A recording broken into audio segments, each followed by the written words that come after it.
Greetings again, friend. Welcome to the next phase of Moonday Monday. I, Spark Vizsla, shall be your guide unto the stars.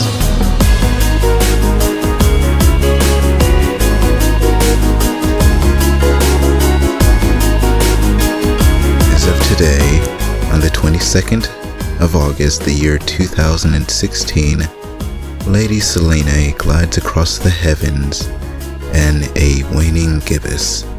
So if you're on the American continent tonight, you shall be able to see her in her journey across the cosmos.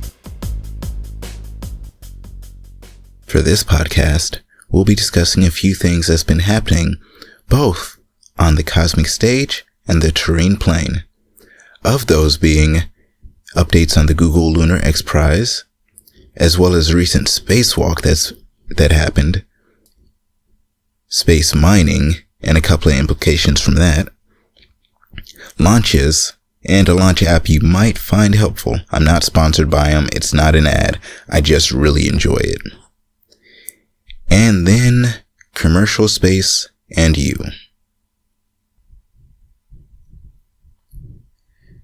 Thank you for spending your time with me. For this podcast, I'll make it worth it.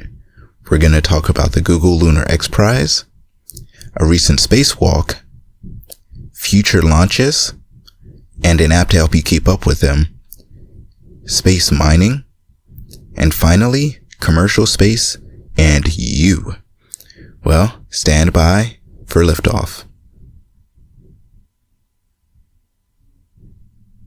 For this Google Lunar XPrize update, I'm going to talk about Moon Express and Team Space Israel, but first I want to list all 16 teams so you know who's out there. The following order is how it's provided on the website as linked below in the show notes. Team Space Israel, Astrobotic, Team Italia, Moon Express, Stellar, Independence X, Omega Envoy, Synergy Moon, Hakuto, Part-Time Scientist, Team Pooley, yes, like the dog, Space Meta, Plan B, Angelic VM, and Team Indus. Also, yes, like the dog was not a team, just putting that out there just to be sure nobody's confused. Also, if I pronounced any of the teams wrong, please let me know down in the show notes below. No, in the comment section below. Unless if you want to become a contributor to this podcast, please send me an email at sparkvizsla@gmail.com. Now on to the two upcoming teams that are due to launch in 2017.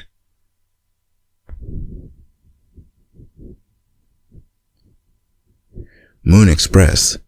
While they will be going to mine the moon, they're also a delivery system for other people that wish to go to the moon as well.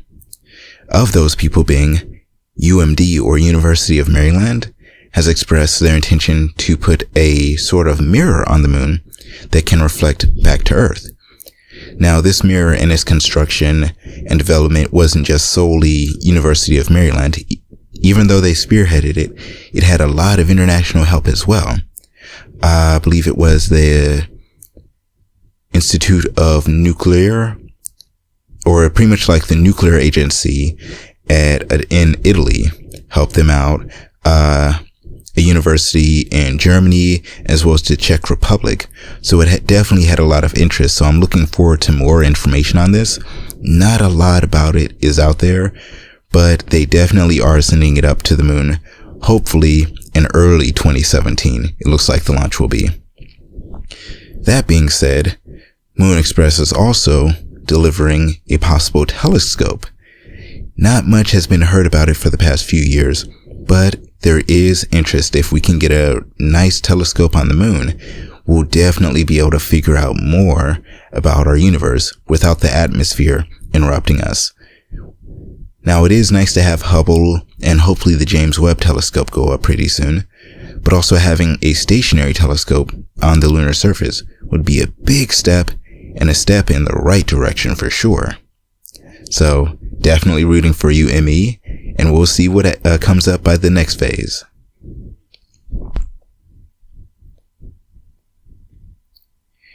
Team Space Israel, who on Twitter I have mistakenly been putting @SpaceIL, and that apparently is like some other dude. But Team Space Israel has been doing a lot recently, testing a lot of their equipment out and whatnot, but also, in addition to their scientific method of testing the magnetic surface of the moon, or the magnetic properties of the moon, because apparently it has a solid core, and if it is of iron of sorts, it's very likely that it's going to give off a magnetic signature, which they want to map. But down here on the terrain plane, Team Space Israel is also doing something big. They're going to be the final host of the Team Summit. So pretty much what this is every year of the Google Lunar XPrize, up until this year at least, teams would host in their hometown or home city other teams, and it would be a big summit and all the teams are coming out. So Team Space Israel will be the last host of this. So definitely looking forward to what them and Tel Aviv throw together this year. And it's going to be at the Google campus in Tel Aviv. So definitely going to be tweeting out about that, sharing pictures or resharing. I'll be sitting here from home. But if you are a team member of one of the 16 teams, as mentioned earlier, and somehow if you listen to this and contact me, both of those criterias, definitely send me some photos. Would love to share them. Would love to have them for sure. But either way, looking forward to it, okay? And for some updates on Team Space Israel, also, I want to apologize to Team Space Israel.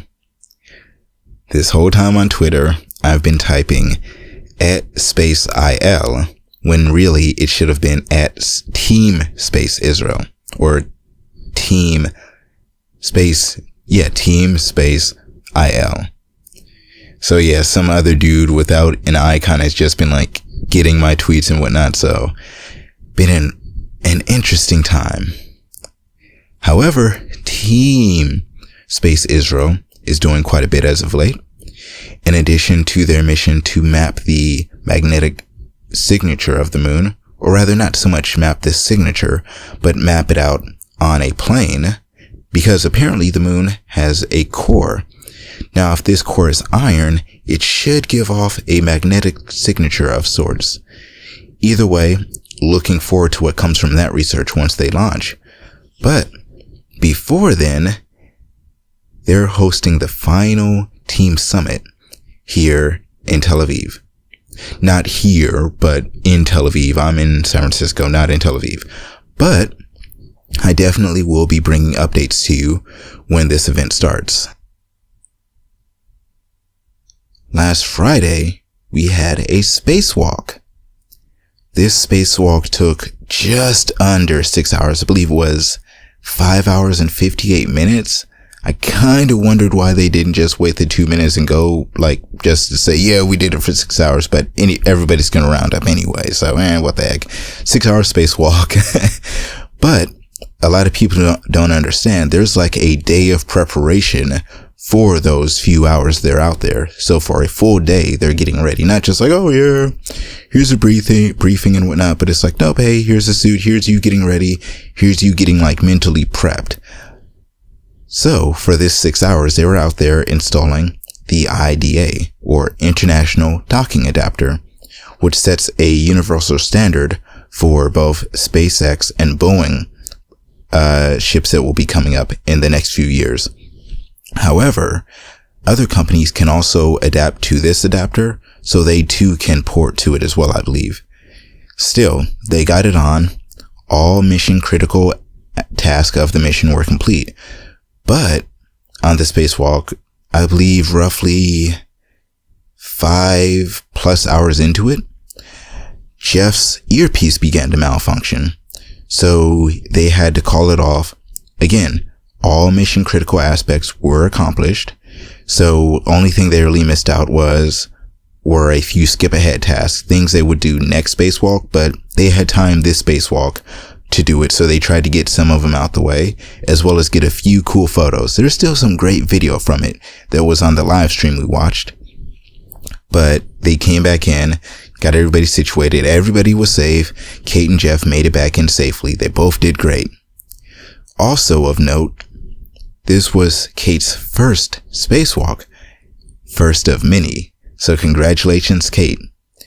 Also, Jeff, I believe he's going to be not only the oldest spacewalker, but also one of the longest humans in space, or rather he's going to surpass Scott's record, Scott Kelly, the year in space guy. However, what makes Scott important isn't so much his duration in space, but more so we can compare it to a baseline. So Scott Kelly has a twin that we're comparing like the effects of space to. So it's going to be really interesting to see. However, again, congratulations to both Jeff and Kate.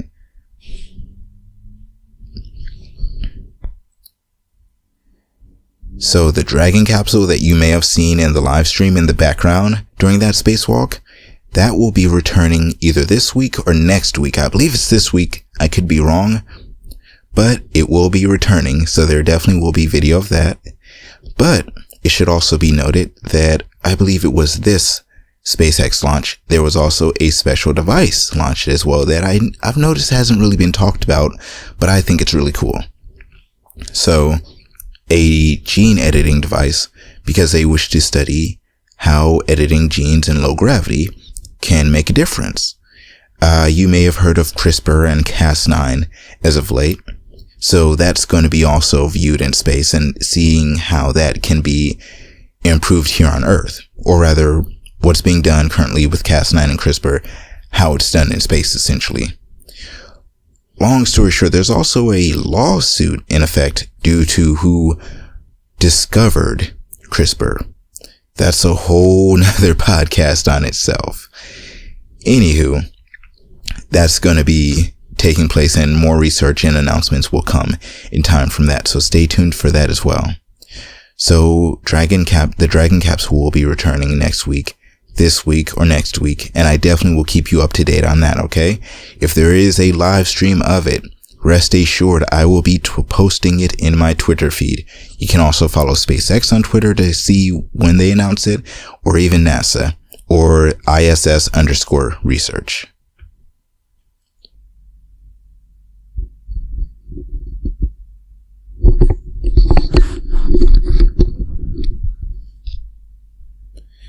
Now, there are quite a few space launches coming up, but yeah, that's kind of hard to keep track of. Oh, when's the next launch coming up? Then you gotta wait around the office or wait around at home or wherever you wait around at to figure it out, or just use Google to the best of your abilities. Have fun.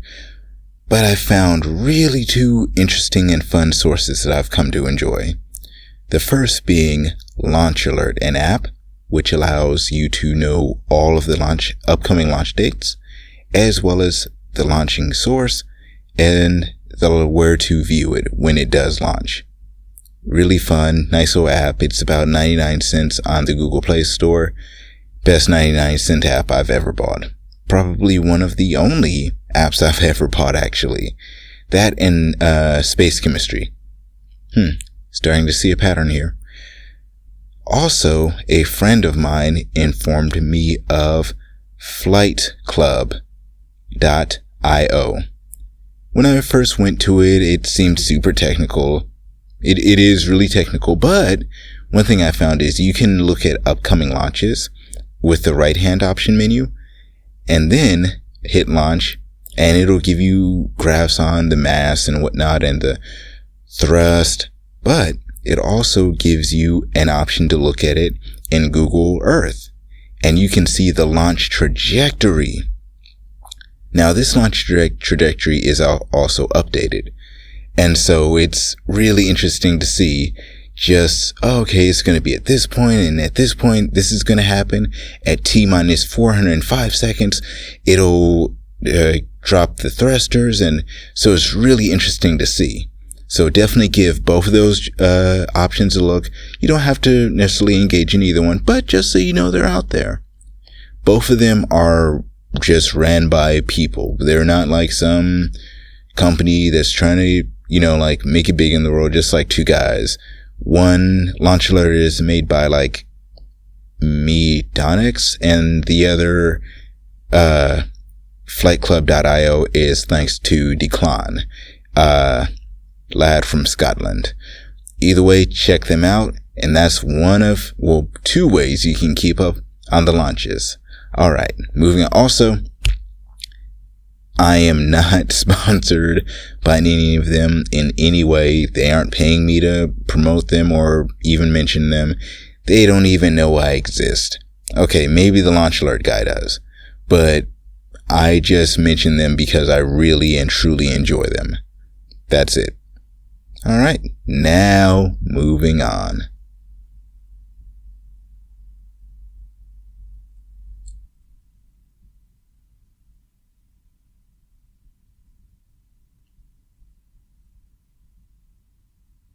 So, some people want to mine the moon, others want to mine asteroids.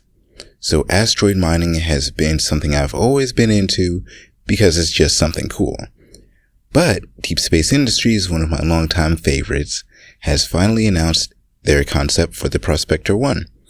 Now this has been in the work for several years, but they definitely have a much more fleshed out mission objective, as well as a concept, as well as a timeline.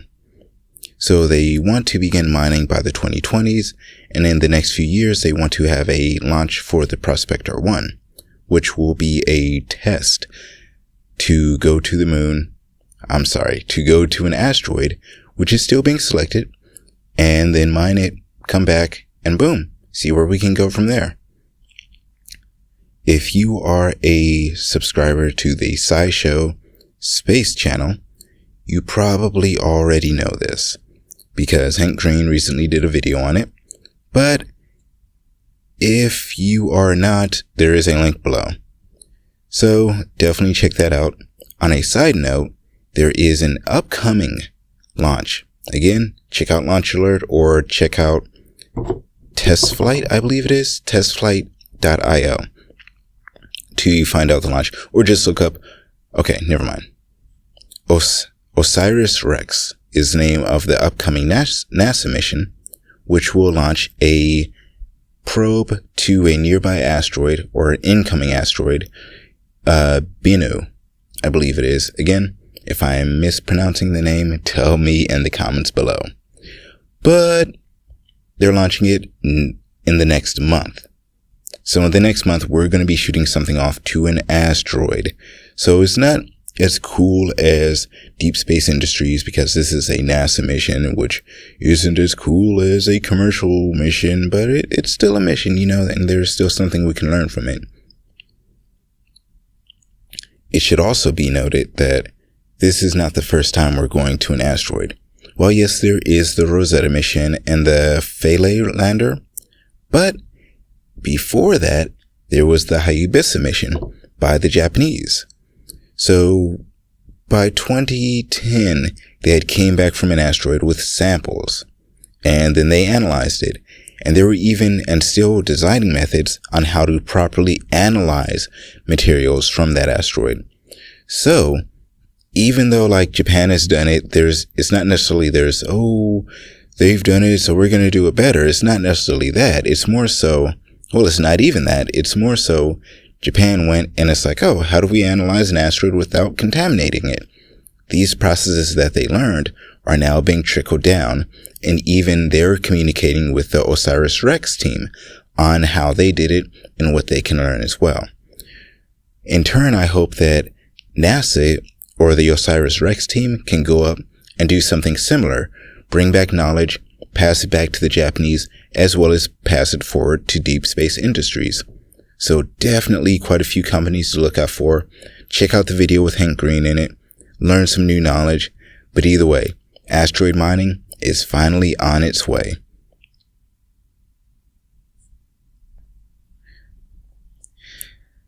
Alright, going to talk about, going to rant about commercial space and you. While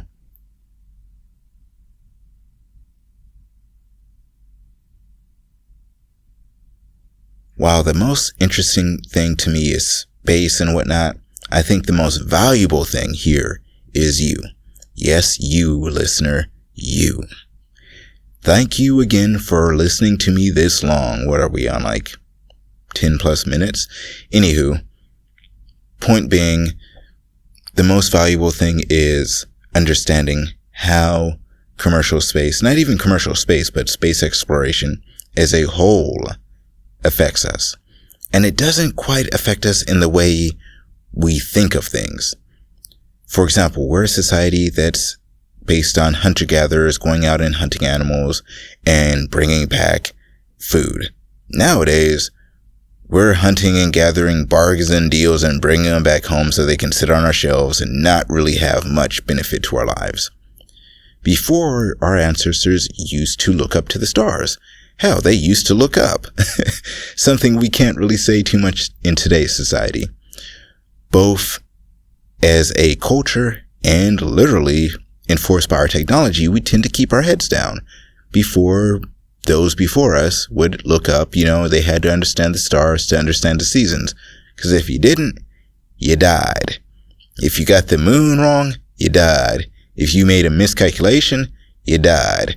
If you made a proper calculation and nature changed it up, you died. And so, nowadays, a lot of that is taken care of for us. We just look at our phone, and it tells us as much as we would like to know. But I think with space exploration, a lot of it comes from not benefiting from it. It's more of an inheritance thing. Space exploration is not something that benefits those today. It is something of inheritance for those who come after, those of tomorrow. And I think that's a really interesting point because it presents a complex problem. We don't quite look ahead. If you ask anybody, where are you going to be in 10 years? Some folks, can answer. Most folks will say, I kind of want to have a job in this. And life changes. You don't have to have like a solid roadmap. But as an individual, it's like, okay, we kind of are living day to day. That's literally, once again, culture and technology really enforces that. But we're moving so fast where it's to the point we can't hold on to that forever. And I hate to use this example, but Christopher Columbus came and did his thing of exploration. Now, there's nobody really on Mars or the moon that we're going to go and butcher and slaughter, but there is a problem that has been presented in the astronomical community known as, are we going to present a biocentric or an anthrocentric approach to our space exploration? Which is one, if you are a civilization fan, you are going to enjoy this, where we either embrace the current resources of the planet as is, or we adapt the planet to how we currently see fit. And that's interesting because I feel we won't benefit. We're not a part of that equation. We are the activation for this, but we're not the actual core. Again, Christopher Columbus is really going to stick with it this time without digressing. When he went out, did his America thing, it wasn't really to the benefit of Spain. It killed a lot of Native Americans. It got us where we are today. There's San Francisco that I'm sitting in. Really need to get back to work. That's not a joke. The world is as it is today. I don't think I need to explain that to you how the world is today, thanks to Christopher Columbus. Not saying it was right, but that's the point. If you look at, not being right isn't the point, but if you look at who did it benefit, if you look at Spain, they're doing all right. Their economy's okay. They're not a super world power. They're not like really something you think of unless you're like at a political rally and them Spanish speakers is coming to take over our country or something along those lines. And yeah, that's kind of all you really know about Spain, and maybe some fancy sword fighters and the bull run as well. You don't really think much of Spain. However, well, that's the problem we face, I think, that nobody's really discussed. Where do we as humans fit into this? As I mentioned earlier, there was a genetic sequencing device that was sent up to study sequencing in microgravity. So with CRISPR and Cas9, that's a whole nother podcast for another time. Definitely is going to change things in the future depending on how it goes today. But whether it goes good or bad, it's going to change things. And in the next 100 or so years, Homo sapiens aren't exactly going to be the apex predators that we are today. And I'm not saying this like, oh yeah, machines and winged people are going to come. No. But if you think about it, okay, Martian outpost, balloons on Venus, and a lunar mining facility and asteroid points. Okay, that's great, and I really want to see that civilization. But that wouldn't be something that humans really fit into. If every part of your body, every cell within your body, several hundred times, I believe the calculation was. And okay, that's great. Oh, well, people will say, oh, well, your cancer risk only goes up a little bit from that. All right, that's cool, but that's not something we can do as a civilization. So we as a whole would still be very much earthbound. But you can probably use CRISPR or genetic sequencing to adapt somebody for Mars. You can do it to adapt somebody for a sheltered balloon city on Venus. You can do it for an asteroid mining group. So it's more of a question of, okay, we can't really go there, so how do we benefit from this? And again, I don't think we so much as benefit from it as we're more so creating an inheritance for those who come after. And it's not a problem. It's really great, but how do we approach that?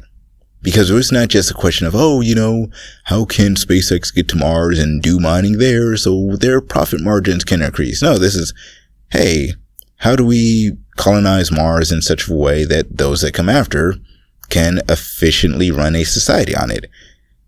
That's a question well beyond what we're currently thinking, because we're mostly, and I'm not dissing capitalism, hell, any ism, I'm kind of dissing at this point, but our isms really don't match up to the reality of the cosmos. I'm going to end the rant on this note because I think it really sums it up, and I know a few of you are like, phew, finally. But right now, I feel we're more so of microbes in the primordial soup. If you look way back many billions of years ago, single-celled life is dumb. Oh, yeah, okay, fair enough. But it was a dominant form of life on the planet. If you looked back then and you were single-celled life and there was dry land, you could just be like, yeah, I'm totally going to go on that dry land, man, and boom, I'm going to make it happen. Okay, you couldn't do that because you were meant to squiggle around in the ocean. If you look up and saw light coming from above, you can be like, I'm going to go up to that light and yeah, I'm going to fly through that blue stuff that's up there, or whatever color the earth was at the time. You couldn't do that because you were specifically meant, and there was no apparatus for it either if you were a microbe to go there. So I really feel that we are the microbes on the cosmic stage. And you may say, oh, well, we can go to space and we can do that, but given galaxies are moving so fast far away, we'll never get to another one. Well, we can't do that. But given we only understand dark matter and dark energy literally being the majority of what makes up the universe, and given we have almost zero understanding of it, that leaves a lot of room for possibilities. And heck, even as humans, just to illustrate this point, I know I said I'm going to end, and I really am. We can only see, if you ask anybody, how much can we see? People will say, oh, well, I can see everything, Okay, that's a fair answer. But humans are literally blind as a species. And no, I don't mean blinded as in we're greedy or anything, but we literally can see, if you ask anybody what percent of the UV spectrum we can see. And, we can see, people say, we can see about 10% maybe or something like that. Apparently it comes out, doing the math, it comes out roughly to 35 thousandths of a percent that we can see. So 0.0035 is what we see. That's not a lot. So we're blind. We can't even touch the world around us. Starting to sound a lot like those early microbes. So again, going to end the rant there. I hope I have somewhat enlightened you in some way or another, and not even necessarily enlightened you. I just hope you have some new knowledge that is somehow useful to you. Either way, go out, be awesome. That's all I ask. You don't have to share, you don't have to like, you don't have to follow me. All I ask is that you be awesome as a human being and look to the stars. Thank you for your time, and I will see you in the next phase.